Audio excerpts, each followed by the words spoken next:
Bonjour Christelle.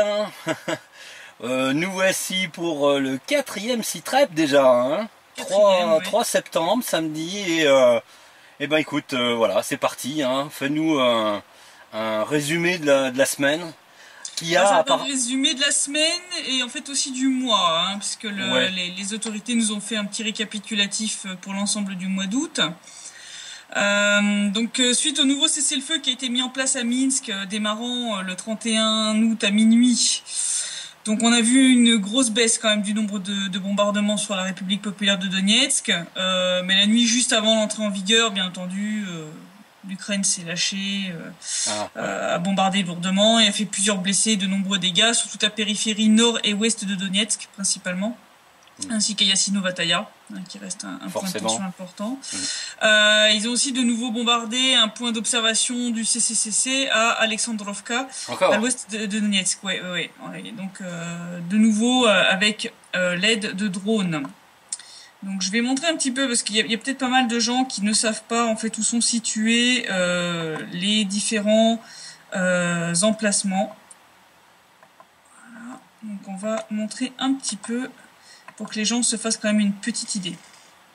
Donc, là ici vous avez Donetsk. Je sais pas si on voit ma souris. Oui. Voilà. Donc là vous avez Donetsk, Makeyevka, Yassino-Vataya, donc le fameux nœud autoroutier un petit peu au nord de Donetsk, qui est actuellement la cible de combats assez intenses entre l'armée ukrainienne et l'armée de la République populaire de Donetsk. Oui, parce que c'est un poste avancé en fait, hein, de la ligne de défense de la République. Hein. Oui, et puis surtout, comme on le voit, c'est vraiment en plein sur la route qui rallie Donetsk à Gorlovka, ici, qui est plus au nord. Ouais. Et ensuite, ici, l'embranchement qui part vers Enakievo, Debaltsevo, Alchevsk et Lugansk, ici, au nord-est. Ouais. Donc ça permet un petit peu aux gens de situer. Donc ça, c'est vraiment la route principale qui relie les deux capitales, Donetsk et Lugansk. Donc bien entendu que Yassino-Vataya, qui est aussi un nœud ferroviaire, est un endroit stratégique. Donc si on coupe ici, on voit bien que ils vont pouvoir attaquer Makeyevka ici par le nord, ils vont pouvoir attaquer Gorlovka et Yenakieva par le sud, et donc là ça devient effectivement assez dangereux pour toutes les grosses villes qui sont sur la périphérie. Gorlovka est quand même une ville importante. Toujours avec l'idée de séparer les deux républiques Toujours. Ouais. Donc ça, voilà, ils ont toujours une idée fixe et ils continuent là-dessus. Donc la ligne de front à l'heure actuelle, elle passe à peu près par là. Hop, elle passe un peu au nord des Baltsevo. Elle passe ici dans le village de Zaitsevo. Le village de Zaitsevo, donc, qui est au nord de Gorlovka, est ici. Qui est assez souvent bombardé aussi. C'est très souvent bombardé, hein. Il est complètement entouré. C'est comme un doigt qui est pris entre les bombardements. Et ça continue ici. Hop, ici, donc ça frôle, ça passe vraiment entre Avdeyevka et Yassino-Vataya. L'ouest de Donetsk ici. Marinka, donc, est à la main dans les mains de l'armée ukrainienne. Ici, on a le point de passage de Yelenovka, le fameux point de passage où il y avait eu des civils tués sur le point de passage en pleine nuit par l'armée ukrainienne qui avait bombardé une file de voitures qui attendait de pouvoir passer au petit matin. Donc c'est ici. Dokuchevsk, qui est aussi très souvent bombardé, et ensuite la ligne de front continue plein sud. Jusqu'à Mariupol, enfin à proximité de Mariupol. Voilà, près de Chirokino. Montre-nous Mariupol, s'il te plaît, avec ta flèche. Donc Mariupol qui est ici, qui est donc le port sur la mer d'Azov, qui est très important, qui génère une bonne partie du PIB de l'Ukraine. Alors, tu peux nous montrer la frontière russe en même temps, comme ça nous Alors, la frontière russe, elle est ici. Ouais, tout le long, voilà. Donc c'est cette frontière-là. Voilà, elle est ici. On voit la séparation quand même, puisque d'un côté, du côté ukrainien, on a beaucoup de détails, alors qu'on en a peu... beaucoup moins côté russe, et donc Rostov, sur le Don, est ici. Donc vous voyez un petit peu la distance entre les différentes... Mais donc effectivement, ici au sud, on voit que la distance entre la ligne de front et la frontière, c'est à peine quelques dizaines de kilomètres. Hein. C'est vraiment... c'est très très proche. Hein. Ça fait l'objet d'une crainte des forces armées de la République populaire de Donetsk, puisque ici, ils pourraient effectivement couper, on le voit, s'ils attaquaient ici, ils pourraient couper en deux les forces qui sont ici vers Novoazovsk du reste en fait des forces de la République. Ouais. Donc les forces qui sont là seraient coupées des forces qui sont ici. Donc ça serait quand même très très dangereux.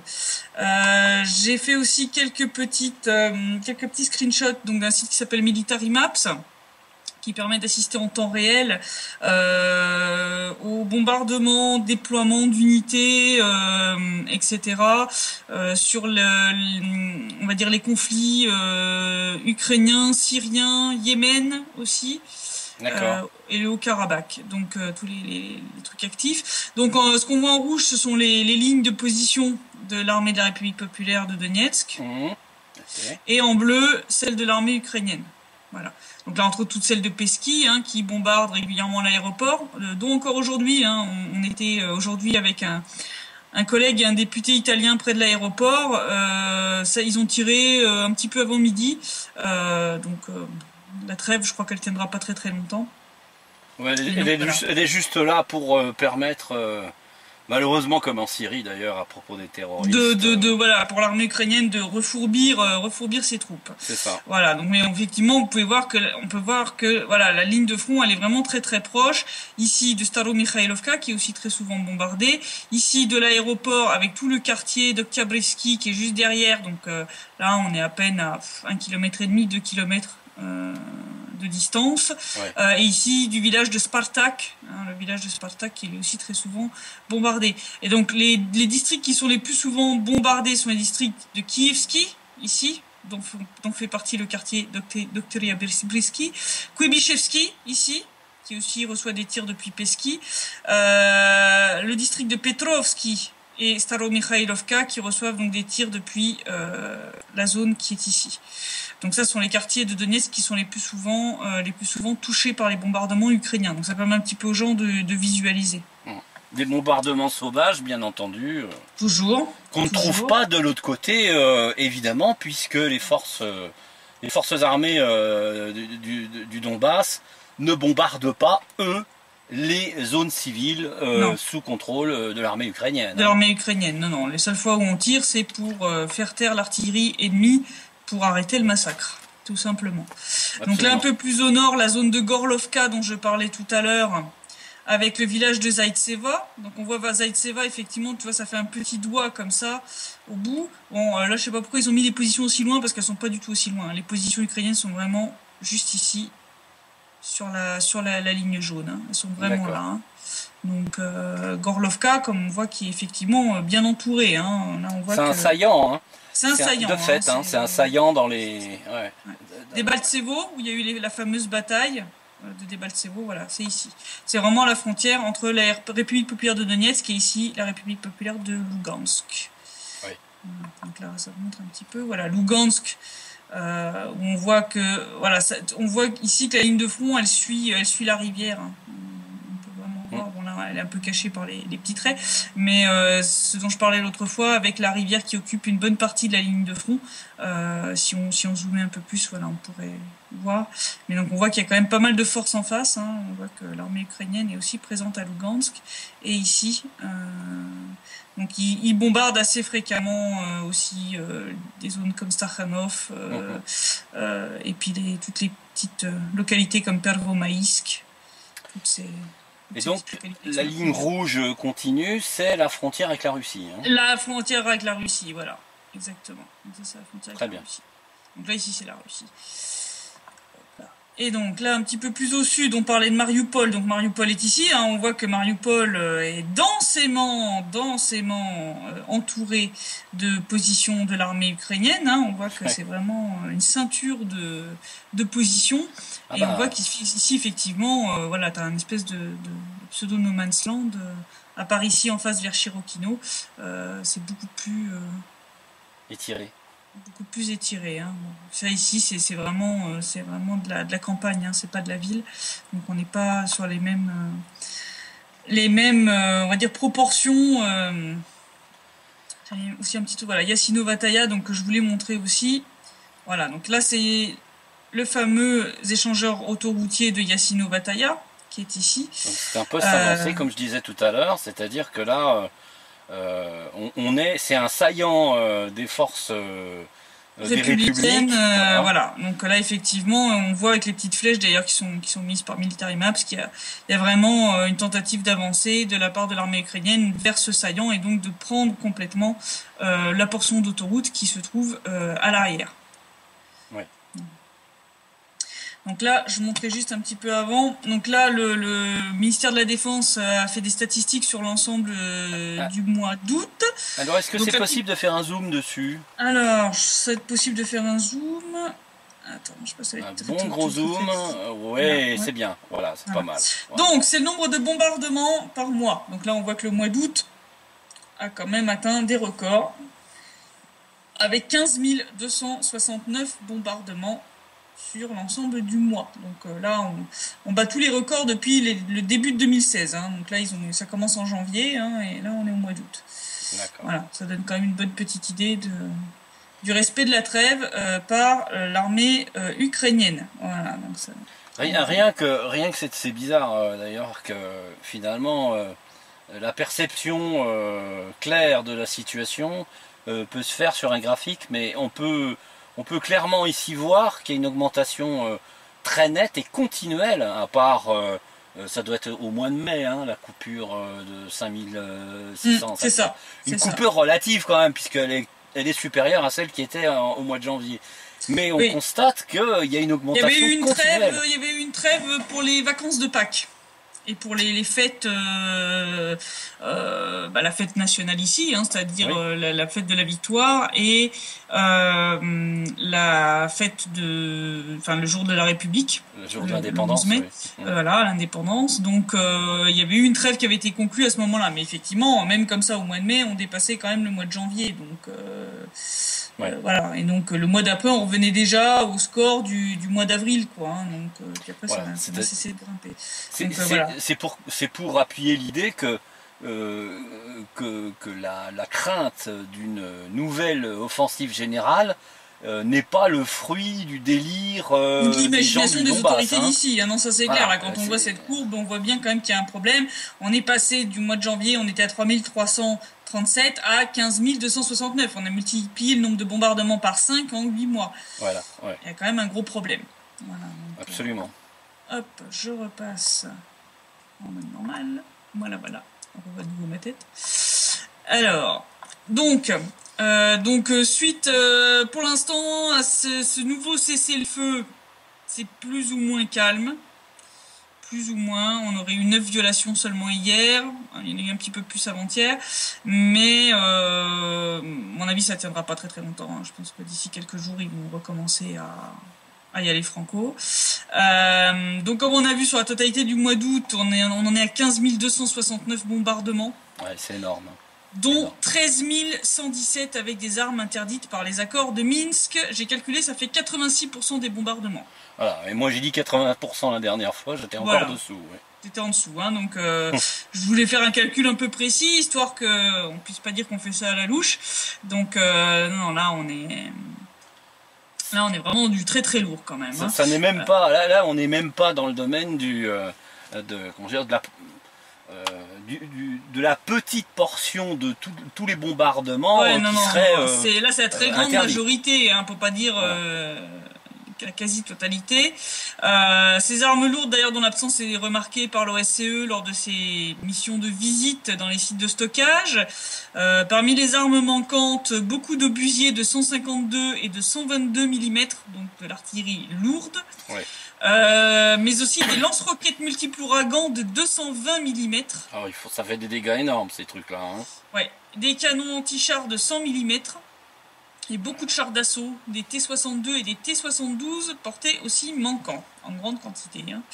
Enfin, ils sont manquants dans les stocks, mais ils sont bien présents sur la ligne. Ah, ils sont sur le front, hein, ça c'est clair.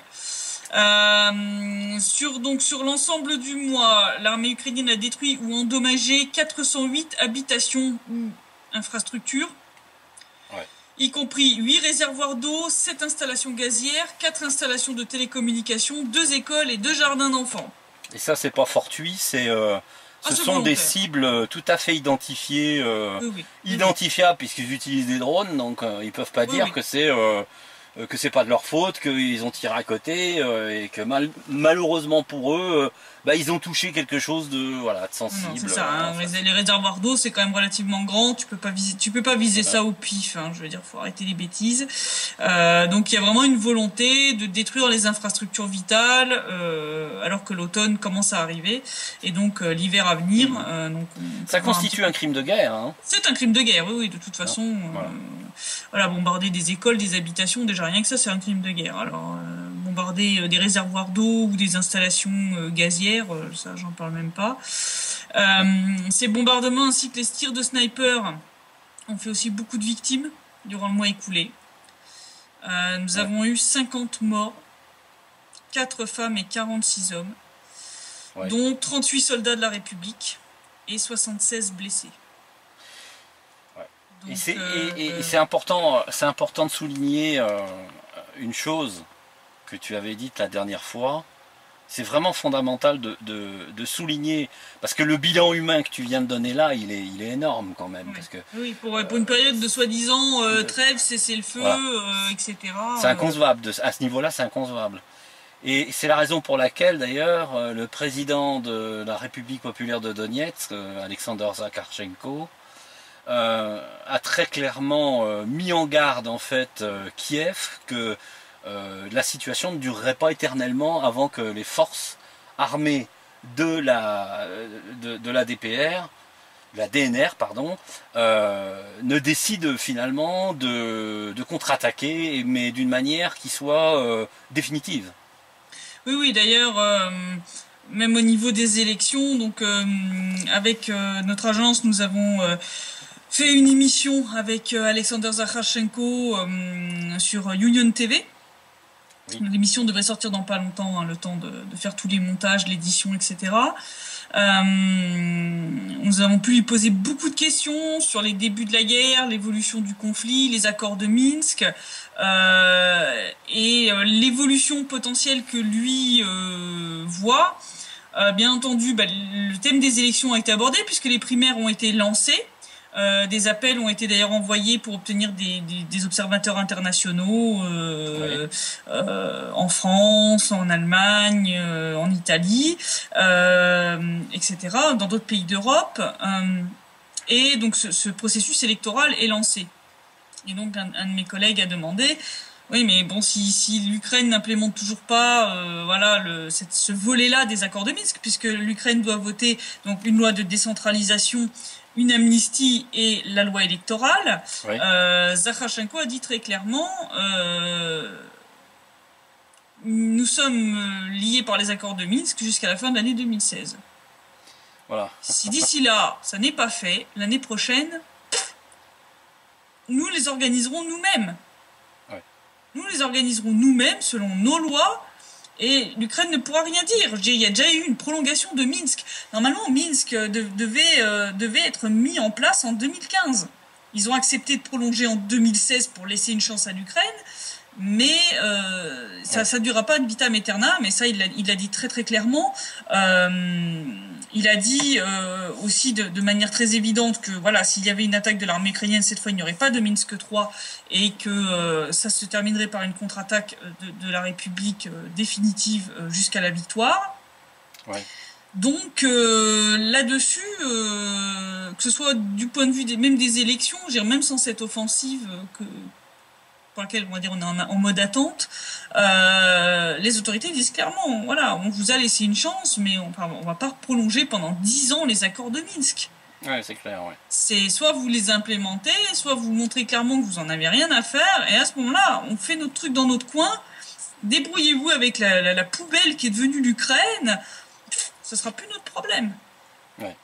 Mais en tout cas, ça veut dire aussi une chose, c'est que si la trêve n'est pas respectée et que les bombardements redoublent de violence, atteignent au moins les niveaux maximum atteints juste avant la trêve, ça risque de se terminer par une contre-attaque des forces de Donetsk. L'autre point qui a été abordé d'ailleurs par Alexander Zakharchenko, parce que donc beaucoup de gens sont en train de spéculer sur une potentielle intervention de la Russie dans le Donbass. Et Zakharchenko a été très très clair, il a dit ça n'arrivera jamais. Pour la simple et bonne raison que le Donbass se défendra et résistera tant que l'un d'entre nous ou l'un de nos enfants sera encore en vie. Ouais. Donc ça veut dire que pour que la Russie soit obligée d'intervenir, il faudrait qu'on soit tous morts. Et ça n'arrivera pas. Je pense que la Russie n'attendra pas que toute la population du Donbass soit sacrifiée pour intervenir, hein, cela dit. Hein. Non, mais voilà, je pense que l'idée est très très claire de dire nous n'avons pas besoin de la Russie pour nous défendre, nous sommes capables de le faire tout seuls, parce que voilà, n'importe quelle personne, la moindre babouchka, le moindre adolescent, sera prêt à prendre les armes pour défendre sa patrie si vraiment nos lignes étaient enfoncées et la situation catastrophique comme elle a pu l'être par exemple en 2014. Ouais. Donc il a dit très clairement, l'intervention russe n'arrivera pas. Nous défendrons notre terre jusqu'au bout, jusqu'au dernier d'entre nous. D'accord. Donc, détermination ils peuvent essayer totale. de provoquer comme ils peuvent. Vous n'obtiendrez pas la réponse que vous voulez. Vous ne l'obtiendrez pas. Vous n'aurez face qu'à nous. Point. Donc ça, il a été très très clair lors de cette émission. Donc je pense que c'était quand même quelque chose d'important à dire parce qu'il y a beaucoup d'hypothèses et de spéculations là-dessus. Moi, j'avais très clairement dit que pour que la Russie intervienne, il faudrait vraiment que nos forces soient dépassées dans des proportions vraiment stratosphériques. Voilà. Donc lui, Zakharchenko va encore plus loin en disant ça n'arrivera pas tout court. Pour que ça arrive, il faudrait qu'on soit tous morts, quoi. Donc c'est pas possible. D'accord. Bon. Donc voilà. Là, pendant la semaine écoulée, d'ailleurs, les unités de l'armée de la RPD se sont entraînées principalement sur la préparation des bataillons tactiques, donc des bataillons comme le bataillon Somalie, en termes de prise de décision en cas d'offensive, de nouveau, franchissement d'obstacles aquatiques, pour l'artillerie, l'infanterie et les chars d'assaut. Et ils se sont fait aussi un petit concours de meilleur équipage de chars parmi les unités de l'armée de la RPD. Voilà, ils se sont fait un petit plaisir, ouais. Petit plaisir avec un petit concours de chars d'assaut. C'est d'ailleurs dans la tradition russe, hein, en Russie, il y a un biathlon de chars d'assaut qui a lieu chaque année. C'est stupéfiant pour un occidental, mais c'est vrai que ça existe. Ouais. C'est impressionnant, c'est très impressionnant à voir. Tout à fait. L'Ukraine continue aussi ses méthodes terroristes, hein, donc malgré ce nouveau cessez-le-feu et cette nouvelle trêve signée dans la nuit du 31 août au 1er septembre, cette fois ça a été à Lugansk, à 3h du matin, une bombe a explosé au pied de la statue commémorative des défenseurs du Donbass. Oui. La statue a été partiellement endommagée, les réparations sont déjà en cours, il n'y a heureusement pas eu de victimes. Mais bon, voilà, on voit toujours les mêmes méthodes made in Kiev. Hein, c'est ça, ou l'État islamique, c'est pareil. Hein. Oui, il y a une grande similitude entre les deux, hein, de ce point de vue. Hein. Ouais. Oui, c'est le même genre de méthode. On essaie de terroriser la population, on essaie de la faire fuir. D'ailleurs, Zakharchenko a confirmé ce que j'avais dit l'autre fois. Ils peuvent y aller comme ils veulent. Ils ne la feront pas fuir, la population d'ici. Hein. Ouais. Ils peuvent y aller à coups d'attentats, ils peuvent y aller à coups de bombardement. La population ne fuira pas dans sa très grande majorité. C'est d'ailleurs pour ça que les autorités de la République populaire de Donetsk continuent d'aménager des abris anti-bombardement partout sur la ligne de front. Ouais. Parce que beaucoup de zones qui sont sur la ligne de front sont des zones avec des maisons, elles n'ont pas toutes une cave, donc les gens ne peuvent pas toujours se réfugier dans la cave de la maison, donc ils sont en train d'aménager de nouveaux abris, et aussi ils sont en train de mettre au point des plans d'évacuation de la population pour le cas où. Donc pour le cas d'une grande offensive qui vraiment enfoncerait nos lignes, de permettre à la population d'être évacuée en urgence. Donc, une petite question. Oui. À quel moment arrivent les froids, les premiers froids, les premières neiges Octobre-novembre. D'accord. Donc ça veut dire que si quelque chose arrive, ça doit arriver avant cette date-là, quoi, avant cette période. Oui, et puis de toute façon, dès que la saison de chauffage va commencer, ça va partir en live. Ouais, ça va être un débâcle. Ça, je vais en parler un petit peu plus loin de la situation en Ukraine. C'est de plus en plus catastrophique. J'ai eu des informations en traduisant une interview de Oleg Tsaryov, qui est un ancien député de la Rada, qui est le président du Parlement de la Novorossia, qui a fait une analyse très, je trouve, pertinente de la situation. Donc ça, j'en parlerai un petit peu après. La République populaire de Donetsk a prévenu hier Malcolm Evans, donc le commissaire de l'ONU chargé de la lutte contre les tortures, qui était censé aller visiter des prisons en Ukraine. Oui. Et donc, en préparation de sa visite, il semblerait que les autorités ukrainiennes aient envoyé des ordres dans les prisons secrètes du SBU, leur demandant soit de libérer certains prisonniers, soit ceux qui étaient vraiment trop marqués au niveau torture, de les liquider, purement et simplement. Et de les faire disparaître, À la mode Gestapo, quoi. Voilà, c'est ça. Donc là, la République populaire de Donetsk a prévenu Malcolm Evans en lui disant de faire tout ce qu'il pouvait pour empêcher un tel massacre. Je rappelle que ceci rentre aussi dans la catégorie crime de guerre. Voilà. Oui, c'est un de plus. Un de plus. Voilà, la liste est tellement longue pour l'Ukraine. Le jour où on va faire un procès de Nuremberg numéro 2, je pense que l'acte d'accusation, ça sera gros comme un bottin. Hein. Je pense que on n'arrivera pas à faire quelque chose de plus court. Hein. D'ailleurs, toutes ces méthodes rappellent celle du marionnettiste en chef en Ukraine, les USA, hein, pour ne pas les citer, oui. Qui continue de diriger donc les opérations militaires en Ukraine. Bah oui. Donc on a eu Anthony Teter, l'ancien chef de l'agence des projets de recherche de défense avancée, la DARPA, qui est liée au Pentagone hein, quand même. Donc lui, il est devenu le conseiller concernant les problèmes de développement à long terme de la société d'État ukrainienne Ukroboronprom, donc celle de l'industrie de la défense. Hein, oui, voilà. Bah oui. Hein. Tout va bien, hein, donc on met un Américain à la tête, des projets de développement de la société d'État industrielle qui est chargée de produire l'armement. En même temps, tant mieux, ça veut dire que Washington peut très difficilement maintenant dire qu'elle n'est pas... Ils sont pas impliqués, voilà, hein, là. C'est ça. Donc, Voilà, bon, là en plus ils ont fourni plus d'1 millier d'optiques de vision nocturne et le 28 août c'est carrément le lieutenant-général Frédéric Benjamin dit Ben Hodges, commandant en chef des armées états-uniennes en Europe, hein, quand même, pour ceux qui ne savent pas. Mais il n'y a toujours pas d'application de Washington, hein, attention hein. Voilà. Qui est venu en visite à Mariupol, mener une tournée d'inspection du groupe opérationnel tactique Mariupol. Donc, lors de cette visite, il a annoncé que les forces américaines continueront à fournir une assistance à l'armée ukrainienne. Si ça, c'est pas d'ingérence, moi, je sais plus comment on doit appeler ça. Hein. Faudra chercher un endroit où le ministre Shoigu, Sergei Shoigu, se soit rendu pour rendre visite donc à des combattants sur une ligne de combat. Dans une situation équivalente à celle de ce général américain. On aurait eu des cris d'orfraie, l'ONU aurait hurlé comme une vierge effarouchée. On aurait eu droit à la totale, hein, la crise d'hystérie internationale. Hein, donc c'est clair.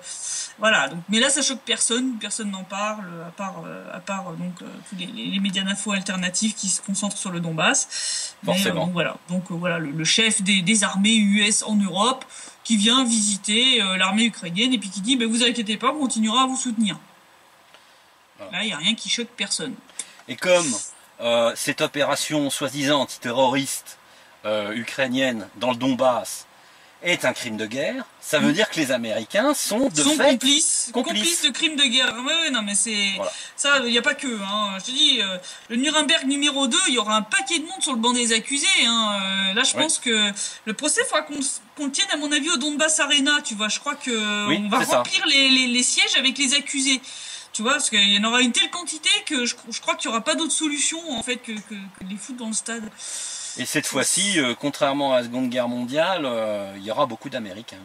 Oui, il y aura beaucoup d'Américains, de membres de gouvernements occidentaux, européens, tous les journalistes qui ont couvert ces salopards en toute connaissance de cause, qui ont menti délibérément à leurs lecteurs pour essayer de nous faire passer la pilule de l'invasion russe qui a jamais existé et autres fadaises du même tonneau, et qui ont couvert en toute connaissance de cause les criminels de guerre, parce que ces gens qui nous balancent ces histoires d'invasion russe, qui sont maintenant en train de cracher leur venin sur les volontaires, entre autres français, je les ai pas entendus parler des ignominies du bataillon Tornado. Oui. Hein, donc ce bataillon, qui pour ceux qui ne le savent pas, a tué, violé, torturé des hommes, des femmes, des enfants, des personnes âgées, enfin tout y est passé quoi. Je suis même pas sûr que les SS, que les soldats nazis faisaient ça sur le front de l'Est pendant la Seconde Guerre mondiale. Je crois que là ils ont dépassé les SS là. Là je crois qu'on est passé le cran au-dessus avec eux. Et donc pourtant leur procès a lieu à Kiev avec beaucoup de bruit autour, hein, puisqu'il y a eu des manifestations pour les libérer. Hein. Il y a eu il y a eu les bataillons spéciaux et tous les soutiens nationalistes nazis ukrainiens ont défilé dans les rues de Kiev en exigeant avec à leur tête le député Semenko pour exiger la libération de ces héros de l'Ukraine. Ouais, des héros qui comme commettent ça, des atrocités, sacrés héros. Voilà. Et donc ces journalistes qui pour certains sont basés à Kiev, d'autres à Lvov, qui ouvrent grand leur gueule sur l'invasion russe, etc. C'est marrant, hein, ils sont pourtant, je pense, à quelques pâtés de maison de l'endroit où doit avoir lieu le procès, et rien.